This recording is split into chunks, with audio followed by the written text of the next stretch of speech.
Hey, what's going on, everyone? Zeusfer here, welcoming you to the PCL D-League Week 1 match where your Detroit Magnetons are going up against the Victory Road Victinis coached by Dorian. As you can see here in the team preview, I am bringing Greninja, Landers Fairy, Crobat, Articuno, Megalade, and Jirachi, as he brought Genesect, Salazzle, Gligar, Jolteon, Latios, and the Conkeldurr. So, seeing his team preview, I was debating between leading Landers Fairy and going with Greninja as my lead option. I actually ended up going ahead and going with Greninja as a more offensive lead just because the only thing I would be forced to switch out on would be the Conkeldurr, as a Mach Punch would take me out. As we do see here, he leads with the Genesect, and figuring I have nothing to lose here, I do have HP Fire, and I am Choice Scarf, so I will be able to speed any variant of the Genesect. So I do stay in, go for the HP Fire, as he stays in. We don't see any Akaberry, and we don't see any Focus Sash, so Greninja does pick up a very big kill right off the bat, killing that Genesect. But now he brings in the Latios, and that's going to force me to switch out. I decide to switch out here into my Articuno. Articuno is a very special wall this week. It has Toxic and Roost, with also Protect, as his Latios does go ahead and go for the Calm Mind here. I know I can live anything this thing wants to go for at +1, barring like HP Rock, I believe. So as he goes for another Calm Mind here, I do go ahead and I click Toxic, and as we will see here in a second, after he gets the raise, I do land Toxic, thankfully, and that's going to put a major timer on this Mon. He doesn't have any Mons that have Heal Bell, I believe. I don't believe Latios gets refreshed, so I do just go ahead and go for Protect here.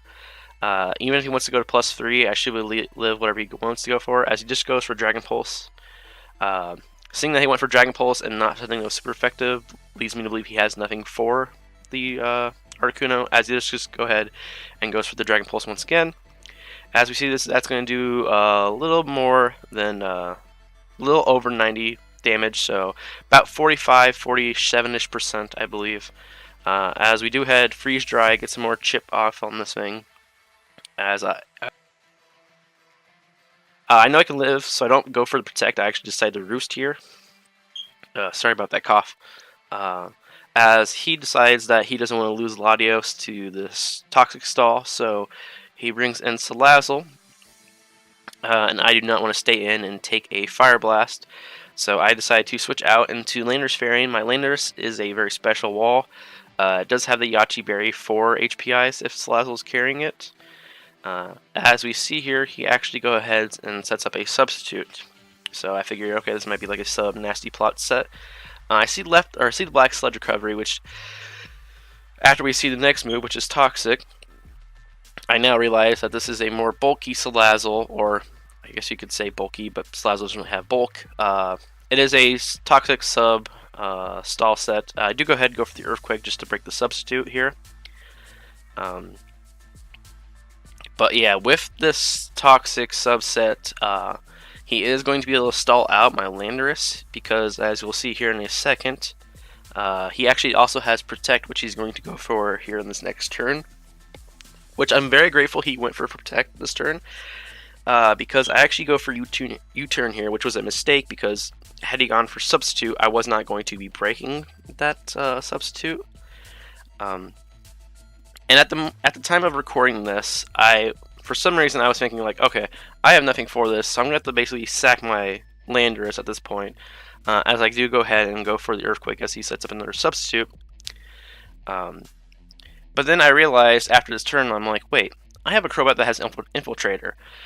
Even if this thing has Fire Blast, I've seen that this thing's probably pretty bulky, or like probably has like very little investment into special attack. So I can just go out to my Crobat, and I can go through the Substitute, which is actually what I do decide to do.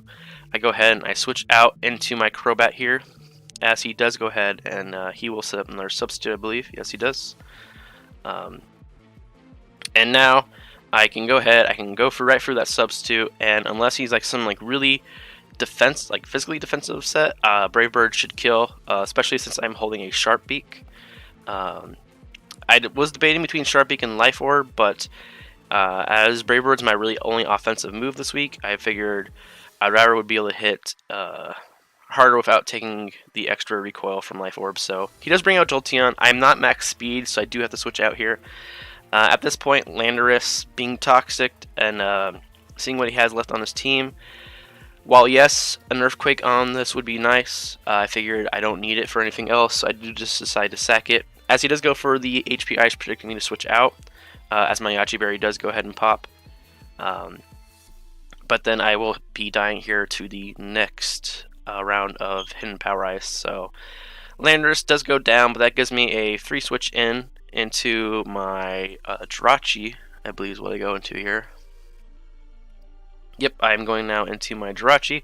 As my Jirachi is Assault Vest, I should be able to live 2 Shadow Balls if it has it. Goes for the Volt Switch, so it leads me to believe that he does not have the Shadow Ball, or else he would have gone for it. As he go ahead and brings out Gligar, as I went for the Zen Headbutt. And we will see here I do about 20-ish%. And at this point, I figured I can live an Earthquake unless it's some like really offensive Gligar, so I just decided to stay in and go for the Ice Punch, as he does U-turn out, predicting me to switch, probably into the probably predicting me to switch into Greninja, but he does bring in his Latios, and even if this Latios has Shadow Ball, I'll be able to live, as he does just go ahead and go for the Dragon Pulse. And that does about a little under 30 damage, as I am going to be able to pick up the kill here with the Ice Punch.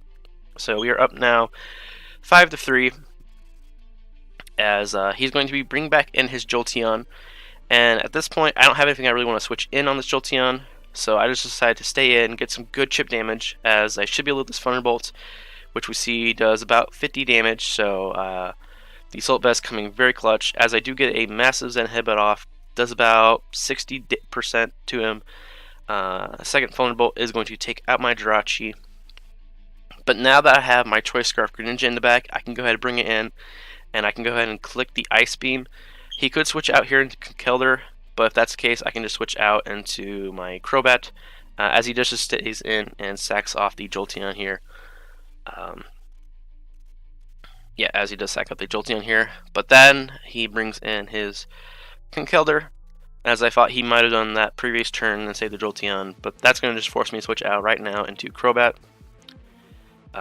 as he predicts me to switch out, and he goes ahead and goes for the knockoff, which does a hefty ton of damage and also knocks off my Sharpeak.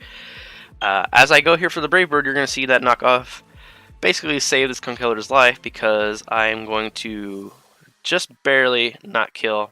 And I actually die to recoil, so Conkeldurr does not pick up that kill. Crobat just dies to its own self. And at this point, I figured Articuno can come in here and sweep. I should be able to outspeed this Conkeldurr. And I have Freeze Eyes to take out the Gligar, as he does go for the Mach Punch. Actually crits me, and that still only did about 73 damage. So had he not gotten the crit, that was probably doing like 40, 50-ish damage. As Articuno does go ahead and pick up the kill there. And at this point, unless his Gligar has Stone Edge or like Rock Slide, he's not taking out my Articuno, and I also have Greninja with Ice Beam in the back. So that's going to basically wrap up the game here, as we do see that he's going to just roost a little bit. He's going to roost for a couple more turns, but he's not going to be able to break down my Articuno. His only attacking moves, I believe, ended up being U-turn and Earthquake. But basically, yeah, that is going to be the game. So the Detroit Magnetons pick up a Week 1 win, winning 3-0 over the Victory Road Victinis. It was a very fun match. I enjoyed it. It was really fun to get back into Wi-Fi battling.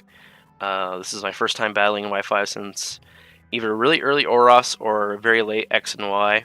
I don't quite remember, but it's been about 4-ish years, so really nice to pick up the win. And good games to Dorian. He definitely did not predict my Greninja being Scarfed, and that came in super clutch, especially against his Genesect in the beginning. But anyways, with that being said, if you enjoyed the video, make sure you hit the like button, and I will see you guys next week when we take on, I believe, the Wisconsin Women's Cuts. So see you then.